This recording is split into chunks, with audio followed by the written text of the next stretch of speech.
Hello दोस्तों, welcome back to Sudhanshu official. आज हम लोग पढ़ेंगे गीत 3, जिसे हमारी कवियत्री लिखी है महादेवी वर्मा जी। इस पाठ में हम ये पढ़ेंगे कि जो हमारी कवियत्री होती है ना, वो अपनी तुलना बादलों से करती है, जो कि बहुत ही अच्छा सा पद्यांश होने वाले हैं। तो हम एक एक पद्यांश को अच्छे से पढ़ेंगे कि आपका एग्जाम बहुत अच्छा जाए। चलिए हम अपने वीडियो को स्टार्ट करते हैं। और हाँ, चैनल पे नए हो तो चैनल को सब्सक्राइब कर लेना भाई, और सपोर्ट कर देना इस भाई को, ठीक है। बिना देरी के चलिए अपने वीडियो को स्टार्ट करते हैं। तो ये चैप्टर के सभी पद्यांशों को मैं बहुत ही आसानी तरीके से बताऊंगा, फिर आप भी कहेंगे कि भैया आपने बहुत आसानी से बताए हैं सारे पद्यांश को। देखिए, हमारा पहला पद्यांश दिया है, मैं नीर भरी दुख की बदली स्पंदन में चीर निस्पंद बसा, क्रंदन में आहत विश्व हसा, नैनों में दीपक से जलते, पलकों में निर्झड़ी मचली। प्रस्तुत पद्यांश में महादेवी वर्मा जी अपने हृदय में जो दुख के भाव है ना, वो बादलों से तुलना करती हुई कहती हैं कि मैं, यानी वह स्वयं की बात कर रही हैं, मैं नीर भरी, नीर का मतलब पानी, भरी का मतलब भरे हुए है। मेरी आंखों में जो ये पानी दिखाई दे रहे हैं ना, ये दुख के पानी भरे हुए हैं। की बदली, जिस प्रकार बादल में पानी भरे हुए होते हैं, जैसे ही पानी अधिक हो जाता है वे बादल बरसने लगते हैं, उसी तरह मेरे आंखों के पानी है कि जितना ज्यादा मेरा दुख बढ़ता जा रहा है, मेरे आंखों से पानी गिरते जा रही हैं। वे अपने दुखों का वर्णन करते हुए कह रही हैं, स्पंदन में चीर निस्पंद बसा। स्पंदन का तात्पर्य होता है कंपन। कंपन का मतलब होता है गतिशील होना। जब आप कभी बादल को देखेंगे ना, वो स्थायी नहीं होते हैं, वे गतिशील होते हैं। कुछ क्षण के लिए यहाँ पे रहते हैं, कुछ क्षण के लिए कहीं और चले जाते हैं। उसकी तुलना महादेवी वर्मा जी अपने दुख के साथ कर रही हैं कि उन बादलों के समान मेरे दुख हैं। एक दुख जैसे ही व्यतीत हो रहा है, मेरा दूसरा दुख तुरंत आ जा रहा है। चीर मने स्थायी, निस्पंद मने गति ही नहीं कर रहा। मेरे दुख में जो गति है वो गति ही नहीं हो रही है, मेरा दुख एकदम स्थायी हो गया है। मतलब मेरे चारों तरफ दुख है ना, वो दृढ़ संकल्पित कर लिया है। क्रंदन में आहत विश्व हंसा। जब किसी से आप प्रेम करते हैं, यदि वह प्रेम कुछ क्षण के लिए आपको छोड़ के चला जाए, उसे कहते हैं रुदन, क्रंदन में आहत विश्व हंसा। जब आप अपने प्रिय के वियोग में कहीं बैठे रहे होंगे ना, तो आपके सामने जो संसार रहेगा वो हंसेगा, उसे खुशी मिलेगी, आपके दुख को देखकर उसे प्रसन्नता मिलेगी। तो वही महादेवी वर्मा जी कह रही हैं कि जिस प्रकार बादल के गरजने से सबको प्रसन्नता होती है कि बारिश होने वाली है, उसी तरह प्रिय के वियोग होने पर सबको प्रसन्नता होती है कि वह व्यक्ति दुखी है। नैनों में दीपक से जलते, पलकों में निर्झड़ी मचलती। ये जो मेरे नयन है ना, मेरे जो नेत्र दिखाई दे रहे हैं, इनमें दीपक जल रहे हैं। किस चीज का दीपक जल रहा है? आपको देखने की दीपक जल रहा है।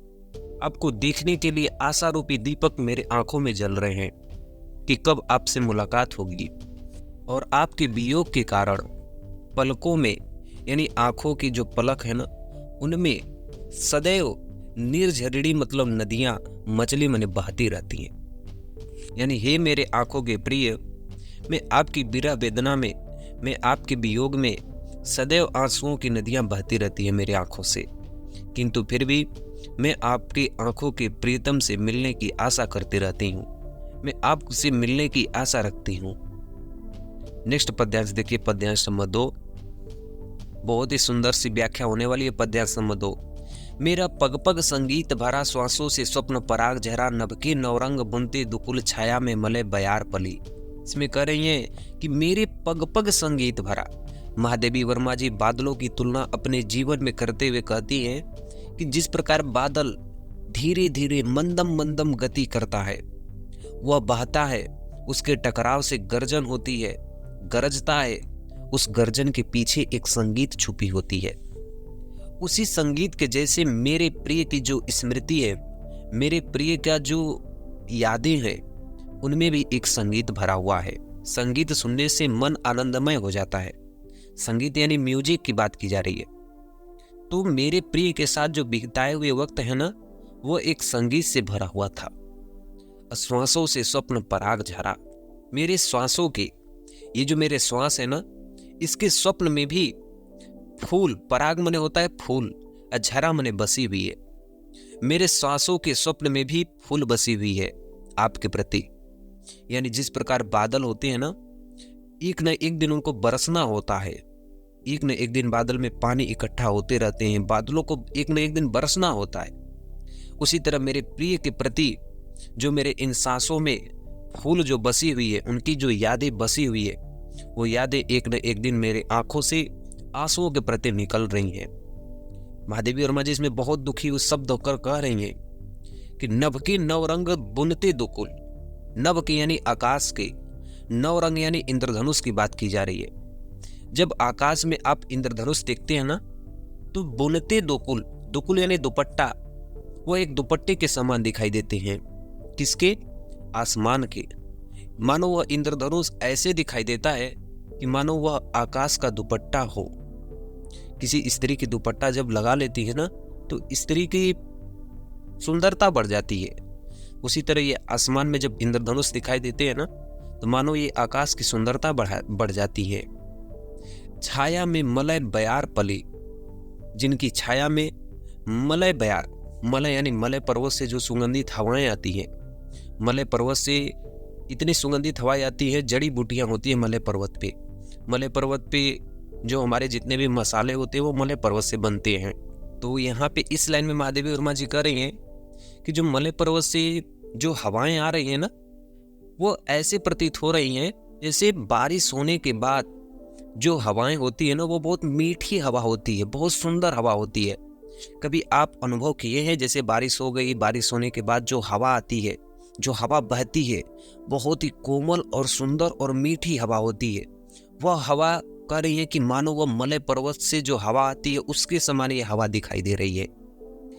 उसी की तुलना वो अपने जीवन में कर रहे हैं कि इसी मलय पर्वत और इंद्रधनुष के समान उनके प्रिय की जो स्मृति है, उनके प्रिय की जो याद है, वह भी एक शीतलता का संचार करती थी, भी उसी दुपट्टे के समान रहना चाहती थी। वह भी उनके आंचल में, उनकी छाया में पली रहना चाहती थी। नेक्स्ट पद्यांश देखिए, पद्यांश नंबर 3। मैं क्षितिज भुकुटी पर धीर धुमिल, चिंता का भार बनी अविरल, रज कड़ पर जल कड़हो बरसी, नव जीवन अंकुर बन निकली। चलिए देखिए पद्यांश 3 का अर्थ। इस पद्यांश में महादेवी वर्मा जी अपने जीवन की स्थिति और बादल की स्थिति का वर्णन करते हुए कहती है कि मैं क्षितिज भुकुटी पर, मैं यानी वह स्वयं की बात कर रही है। क्षितिज उस स्थान को कहते हैं जहां जमीन और आसमान दोनों एकदम सटे हुए दिखाई देते हैं, और महादेवी वर्मा ऐसे क्षितिज को देख रही है जहां आसमान में तो बादल दिखाई दे रहे हैं और जो धरती पे जल दिखाई दे रहा है, वैसे क्षितिज की बात कर रही है। भुकुटी मने वो ऐसा प्रतीत हो रही है मानो वो आसमान की भौहें हो। वह जो क्षितिज उन्हें दिखाई दे रहा है, ऐसा प्रतीत हो रहा है कि मानो वह आसमान की भौहें हो और घिर धूमिल, और वह धुंधली हो रही हो। वह उस क्षितिज को अपने दुखों से तुलना कर रही है कि उस क्षितिज को देखने से ऐसा प्रतीत हो रहा है कि मानो वह क्षितिज कोई और नहीं, मेरे आंखों के आंसू हैं जो बादलों के समान बरस रहे हैं, उस जल के समान इकट्ठा हो रहे हैं। मैं भी उसी दुखी में उस बादलों के समान रो रही हूँ और मेरे जल आंसू रूपी में इकट्ठा हो रहे हैं। अचिंता का भार बनी अविरल, चिंता का भार यानी जो मेरी चिंताएं हैं वो धीरे धीरे बढ़ रही हैं। बनी अविरल, अविरल यानी निरंतर बढ़ती जा रही है। मेरी चिंताएं दिन प्रतिदिन बढ़ती जा रही हैं। रज कड़, रज यानी धूल के कड़ पर, धूल के कड़ पर जल कड़ यानी जल के कड़ हो बरसी, धूल के कड़ पर जल के ही कड़ बरसते हैं। महादेवी वर्मा जी के कहने का मतलब ये है कि जिस प्रकार बादल होते हैं, बादलों में धीरे धीरे पानी एकत्रित होता है। जब बादलों में पानी ज्यादा होने लगते हैं तो बादल बरसने लगते हैं। उसी तरह वह कह रही है कि जब मेरी चिंताएं ज्यादा होने लगती है ना, तो मैं भी इन आंखों से रो लेती हूँ और अपने दुख को हल्का कर लेती हूँ। मैं अपने चिंताओं को हल्का कर लेती हूँ। मेरी चिंताएं मुक्त हो जाती हैं जब मैं रो लेती हूँ तो। और नव जीवन अंकुर बन निकली, जब मैं चिंता मुक्त हो जाती हूँ ना, तो नव जीवन, नए जीवन का संचार होता है। बन निकली यानी संचार होता है। जब मैं रो लेती हूँ तो मेरी चिंताएं चिंता मुक्त हो जाती हैं और मुझे नए जीवन का संचार मिल जाता है। नेक्स्ट पद्यांश देखिए, पद्यांश नंबर 4। पथ को न मलिन करता आना, पद चिन्ह न दे जाता जाना, मेरे आगम की जग में सुख की सिरहन हो अंत खिली। तो ये पद्यांश बहुत ही रोचक होने वाला है, क्योंकि इसमें कवित्री ने बादल और स्वयं के जीवन में साम्य को स्थापित किया है। खुद को ही बादल में अपने आप को माना है। इसमें वह कह रही है कि पथ को न मलिन करता आना, पथ को यानी रास्ते को, मलिन यानी मैला, करता आना माने नहीं करने आता है। बादल को अपने रास्ते को मैला करने नहीं आता है। बादल एक जगह से दूसरी जगह चला जाता है, लेकिन रास्ते को कभी वह मैला नहीं करता है। अब पद चिन्ह न दे आना जाना, और ना ही कोई निशानी छोड़ता है। कभी आप बादल को देखे होंगे, बादल एक जगह से दूसरी जगह जाते हैं, लेकिन रास्ते में बादल छोटे छोटे टुकड़े में छूट नहीं जाते, वे जाते हैं तो सारे बादल एक ही साथ चले जाते हैं। या वर्षा होती है ना, तो सारे बादल बरस जाते हैं, आसमान पूरा साफ हो जाता है, आसमान मैला नहीं होता है। उसी प्रकार वो अपने जीवन की बातें बता रही हैं कि मेरे आगम की जगत में, कि मैं जब मेरी शादी हुई तो जब मैं यहाँ पे आई तो मैं भी एकदम निष्कलंक आई, मेरे ऊपर भी कोई कलंक नहीं था। यानी इन्हीं बादलों के समान मेरे पास भी कोई ऐसा कलंक नहीं था, या मैंने ऐसे अपने जीवन में कोई कलंक या ऐसा कोई कार्य नहीं की थी जिससे मेरे जीवन पे कोई कलंक लगे। वह यहाँ पे आई तो निष्कलंक आई, बिना कोई कलंक के साथ आई, और इसलिए सुख की सिरहन हो अंत खिली। इसलिए सुख की यानी स्मरण वो याद करती हैं, सिरहन हो अंत खिली। यही कारण है कि वो अपने चारों तरफ सुख की सिरहन यानी सुख बिखेरती हैं, चारों तरफ प्रसन्नता बिखेरती हैं। वह लोगों के मस्तिष्क में जैसे ही प्रवेश करती है, या संसार के सभी स्मृति या सभी यादों को जब याद करती हैं, तो वो चारों तरफ खुशियां बिखेरती हैं। अर्थात हम कह सकते हैं, आपको समझा सकते हैं एग्जाम्पल देके, कि यदि कोई स्त्री है, उसके ऊपर कलंक लगा है, तो वह स्त्री उसी कलंक के दुख में चुपचाप बैठी रहती, रोती रहती, वो अपने कलंक से बाहर निकलती ही नहीं, तो वो दूसरों में सुख कैसे बिखेर देती। ये अपनी बात कर रही है कि जब मेरी शादी हुई, जब मैं यहाँ पे आई, तो मेरे पास कोई दुख नहीं था, मेरे पास कोई कलंक नहीं था, या मैंने कोई ऐसा कार्य नहीं किया था जिसपे मेरे आंचल पे दाग लगे। इसलिए मैं अपने चारों तरफ जिनको भी याद करती हूँ, उन्हें सुखियां बिखेरती हूँ, उन्हें सुख बिखेरती हूँ। नेक्स्ट पद्यांश देखिए, पद्यांश नंबर 5। विस्तृत नभ का कोई कोना, मेरा न कभी अपना होना, परिचय इतना इतिहास यही, उमड़ी कल भी मिट आज चली, मैं नीर भरी दुख की बदली। बहुत अच्छा ये पद्यांश होने वाला है। इस पद्यांश में कवियत्री बादलों से स्वयं की तुलना करती हुई कहती है, विस्तृत नभ का कोई कोना। विस्तृत मने होता है अत्यधिक, नभ मने आकाश। यह जो आकाश है ना, यह अत्यधिक भाग में फैला हुआ है। का कोई कोना, इसका ऐसा कोई कोना नहीं होगा जहां तक बादल नहीं जाते होंगे। बादल को कभी आपने देखा है?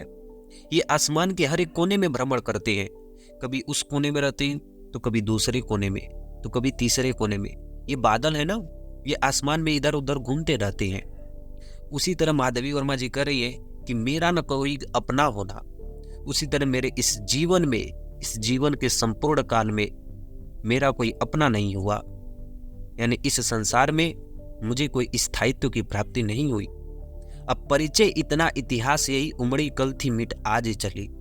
परिचय इतना, कभी बादल का परिचय मैं बताऊं, इतिहास उसका वहीं तक होता है कि बादल का बनना, बादल में पानी जमना, और बादल से बादल को टकराना, गरजना और बरसना। जैसे ही बादल अपनी बरसात की, पूरा बादल खत्म, वहीं तक उसका अस्तित्व होता है। उसी तरह माधवी वर्मा जी कह रही है कि मैं भी उसी तरह उमड़ी कल थी मिट आज चली, कि मैं भी कल जहां यहाँ पे आई हूं, मैं भी एक दिन यहाँ से चली जाऊंगी। वह कह रही है कि कल यहाँ पे आई थी और आज ये यहाँ से जा रही है। अब मैं नीर भरी दुख की बदली, मैं भी उस दुख की आंसुओं भरी रो रही हूँ, उस बादलों के समान जिस तरह वह बरस रहा है, जिस तरह वह गरज रहा है और जिस तरह वह जम रहा है, उसी बादलों के समान मैं रो रही हूँ दुख से, और अपने दुखों को व्यक्त कर रही हूँ। तो यहाँ तक मेरा टोटल पद्यांश, मैं इसको बहुत ही अच्छी तरीके से आपको बता दिया हूँ। पेपर में यदि इस पद्यांश में आया तो बहुत अच्छा नंबर आप कर सकते हैं। तो इस वीडियो को बस एक काम करना मेरे दोस्त, अपने एक फ्रेंड को शेयर कर देना, और हो सके तो इस वीडियो को लाइक कर देना यार। भाई को सपोर्ट कर दो भाई। मिलते हैं नेक्स्ट वीडियो में, तब तक के लिए जय हिंद।